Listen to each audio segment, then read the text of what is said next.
आज हम आपस्तंभ का जो धर्मसूत्र है उसके विषय में अध्ययन करेंगे कि आपस्तंभ धर्मसूत्र को प्राचीन काल से ही एक प्रमाण के रूप में माना जाता रहा है और इस धर्मसूत्र का जो पूर्व मीमांसा है उससे भी एक विचित्र संबंध है। मीमांसा के बहुत से पारिभाषिक जो शब्द हैं और जो सिद्धांत है वो इस धर्मसूत्र में हमें मिलते हैं। इससे स्पष्ट होता है कि आपस्तंभ को मीमांसा सूत्र का भी ज्ञान था या मीमांसा सूत्र की कोई जो प्राचीन प्रति है उस प्रति में इस सूत्र की जो उद्धृत बातें हैं, जो विषय है वो ऐसे कैसे हमें प्राप्त होते हैं।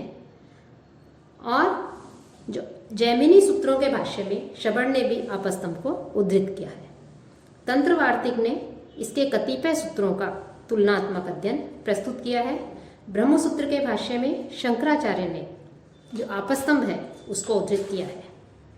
शंकराचार्य ने बृहदारण्यक के भाष्य में भी ऐसा ही कहा है।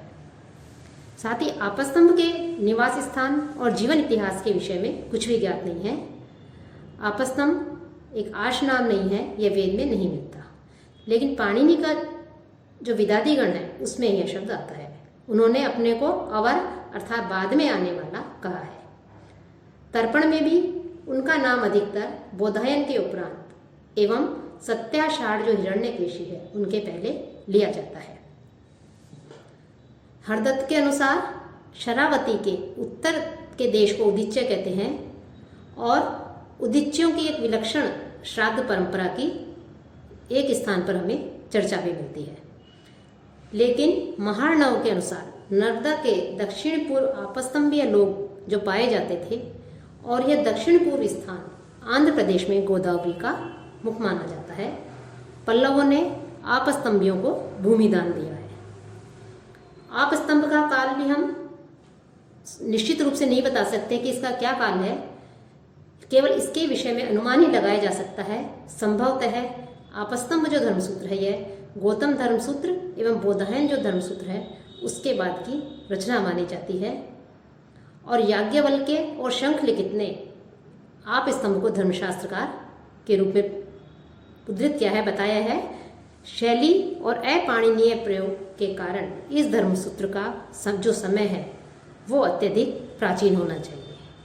और आपस्तंभ धर्मसूत्र के जो व्याख्याकार हैं वो हरदत्त है और जिनकी व्याख्या का नाम जो है वो उज्ज्वला वृत्ति हमें मिलता है। आपस्तंभ ने संहिताओं के अतिरिक्त जो ब्राह्मण ग्रंथ हैं उन ब्राह्मण ग्रंथों से भी उद्धरण लिए हैं। तैत्तिरीय आरण्यक से भी उद्धरण लिए हैं। साथ ही जो 6 वेदांग हैं शिक्षा, कल्प, व्याकरण, निरुक्त, छंद, ज्योतिष, उनका भी साथ साथ छंदो विचित्ति की भी हमें इसमें चर्चा मिलती है। संभवतः शिक्षा को व्याकरण के साथ में उन्होंने मिला दिया। साथ ही आपस्तंभ ने अपने इस धर्मसूत्र में जो 10 धर्माचार्य हैं उनके नामों का भी उल्लेख किया है, जैसे कण्व, काण, कुणकी, कुत्स, कोत्स आदि। और जो आपस्तंभ का जो धर्मसूत्र है यह धर्मसूत्र 2 प्रश्नों में विभक्त है और प्रत्येक 11 पटलों में विभाजित है। और जो पटल हैं उन दोनों पटल में क्रमशः 32 और 29 कंडिकाएं हैं। आज हमें जितने भी धर्मसूत्र प्राप्त होते हैं या जो विद्यमान हैं उन सभी धर्मसूत्रों में जो आपस्तंभ धर्मसूत्र है वो अपेक्षाकृत अधिक संक्षिप्त एवं सुसंगठित शैली में हमें प्राप्त होता है और इसकी जो भाषा है वो अधिक प्राचीन है और पाणिनि के जो नियम हैं उन नियमों से हमें दूर मिलती है।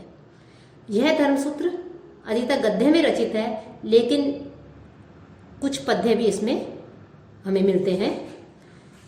आपस्तंभ धर्मसूत्र की जो विषय वस्तु है वो जो 2 प्रश्नों में विभक्त बताया है उसके में जो प्रथम प्रश्न है उस प्रथम प्रश्न के अंतर्गत वेद एवं विधर्मज्ञों के जो आचार व्यवहार हैं, धर्म के उपादान, 4 जो वर्ण बताए गए हैं ब्राह्मण, क्षत्रिय, वैश्य, शूद्र, उनके विषय में आचार्य की परिभाषा, उसकी महत्ता, उपनयन का समय तथा उपनयन संस्कार के विषय में वर्णन है।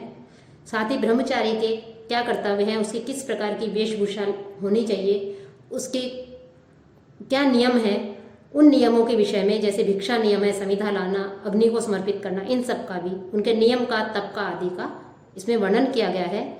और विद्याध्ययन के उपरांत गुरु दक्षिणा के विषय में वर्णन है।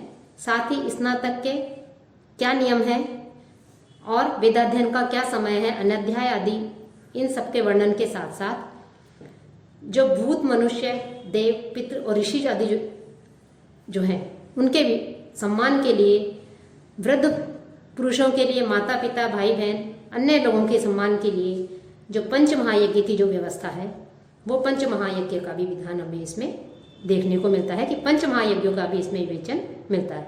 साथ ही जो वर्ण है, उन वर्णों का की क्या वृत्ति है, उनकी किस प्रकार से वह अपना जीवन यापन करे और विपत्ति काल में उनकी क्या वृत्ति हो सकती है, इसका भी जो है हमें इसमें विवेचन मिलता है। साथ ही आध्यात्मिक प्रश्नों का भी इसमें, आत्मा, ब्रह्मन आदि का भी इसमें विवेचन किया गया है। और जो ब्रह्म हत्या आदि है, ब्रह्म हत्या होने पर किसी क्षत्रिय, वैश्य, शूद्र या किसी स्त्री की हत्या करने पर गुरु या क्षत्रिय की हत्या करने के लिए किस प्रकार का प्रायश्चित करना चाहिए, चोरी आदि के पश्चात किस प्रकार का प्रायश्चित का विधान इसमें किया गया है चोरी के लिए, उसका वर्णन है। साथ ही जो है व्यभिचार आदि जो है या निम्न स्त्री के साथ में जो है रहने पर किस प्रकार का प्रायश्चित का वर्णन किया गया है। निषिद्ध जो भोजन, खाद्य पदार्थ और जो पेय पदार्थ आदि शास्त्रों में बताए गए हैं, उनका यदि भक्षण कर लिया जाए तो उसके लिए भी जो प्रायश्चित है, उस प्रायश्चित का विधान किया गया है। इसमें कृच्छ आदि व्रत जो है उसका वर्णन है। अनेक प्रकार के जो प्रायश्चित हैं, छोटे छोटे पापों के लिए प्रायश्चित, जो महापाप है, पातक है, उनके प्रायश्चित के विषय में भी इसमें वर्णन है। कि जो स्नातक है उनका भी इसमें उल्लेख किया गया है कि विद्या स्नातक, व्रत स्नातक, विद्या व्रत स्नातक, इसका इनमें उल्लेख मिलता है। साथ ही जो नैतिक जो दोष हैं, क्रोधादि जो दोष हैं, उन दोषों से दूर रहने के संबंध में भी बताया गया है, व्रत आदि का वर्णन है। दूसरे प्रश्न में गृहस्थ का जो व्रत आरंभ होता है, उसमें गृहस्थ में रहने वाले व्यक्ति के गृहस्थाचरण के क्या नियम हैं, उनके क्या कर्तव्य है, उसका वर्णन है। साथ ही जो वैष्णुदेवादि है, जो यज्ञ है, उसका इसमें वर्णन किया गया है। वैष्णुदेव के अंत में आने वाले को भोजन देने के लिए कहा गया है, किसको भोजन पहले करवाया जाए, पकवान की बलि कैसे दी जाए, कैसे किसे पहले भोजन कराया जाए, आतिथ्य का इसमें वर्णन किया गया है। साथ ही अतिथि सत्कार की प्रशंसा भी इसमें की गई है कि अग्नि प्रतिष्ठा करने पर और अतिथि के राजा के पास पहुंचने पर उसके सत्कार की क्या विधि है, किसको और कब कैसे मधुपर्क देना चाहिए, कैसे स्वागत करना चाहिए, इनका वर्णन है। वेदांगों के नामों का भी इसमें जो है वर्णन मिलता है। साथ ही इसमें राजा जो है उसके कर्तव्य, उसके लिए नियम और दंड जो है कि दुष्ट व्यक्ति जो है, जो नियमों का उल्लंघन करे, पाप में संलग्न हो, उनके लिए किस प्रकार का असत्य भाषण करे, उनके लिए किस प्रकार के दंड का विधान है, इसका भी वर्णन इसमें किया गया है। साथ ही विवाह का वर्णन है कि विवाह योग्य जो कन्या है उसके विषय में नियम बताए गए हैं कि जैसे कि वह सौगोत्र एवं माता के सपिंड जो है उसकी कन्या नहीं होनी चाहिए। 6 प्रकार के विवाह की इसमें हमें उल्लेख मिलता है, चर्चा की गई है कि ब्राह्म, आर्ष, दैव, गांधर्व, आसुर एवं राक्षस, ये 6 प्रकार के विवाह का हमें इसमें उल्लेख मिलता है। और इनमें किसको कितना महत्व दिया गया है, इसकी भी इसमें चर्चा की गई है। साथ ही जो वसीयत है, जो संपत्ति है, उस संपत्ति के विभाजन का भी उल्लेख है कि किसको किस प्रकार से संपत्ति देनी चाहिए। पुत्र के अभाव में जो संपत्ति है, वसीयत है, वो निकट सपिंड को मिलती है, उसके बाद आचार्य को और फिर शिष्य या पुत्री को, और यदि कोई भी नहीं हो तो अंत में वो राजा को प्राप्त हो जाती है। और ज्येष्ठ पुत्र को किस प्रकार से जो है संपत्ति मिले, कितना भाग अधिक मिले, इसकी भी चर्चा की गई है। साथ ही श्राद्ध का भी इसमें विवेचन है कि श्राद्ध का क्या समय है, इसकी का वर्णन किया गया है।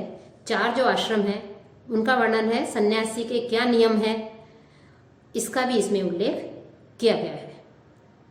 और साथ ही जो साक्षी हैं, उस साक्षी का भी इसमें वर्णन है कि गवाही का, और कि जैसे झगड़े हो जाएं या किसी में विवाद हो तो ऐसी स्थिति में, संदेह की स्थिति में निर्णय अनुमान के द्वारा या दिव्य साक्षी के द्वारा होता है, इसका इसमें वर्णन किया है। और यदि कोई असत्य गवाही दे तो उसके लिए भी दंड की व्यवस्था की गई है। तो इस प्रकार से यह जो आपस्तंभ धर्मसूत्र है, इसके जो 2 प्रश्न है, इसमें लगभग धर्मशास्त्र के जो जितने भी विषय हैं वो सभी विषय जो है इसमें एक तरह से समावेश हो गए हैं, और उनका इसमें जो आपस्तंभ है उन्होंने अपने इस आपस्तंभ धर्मसूत्र में उसका विवेचन किया है, उल्लेख किया है, वर्णन किया है।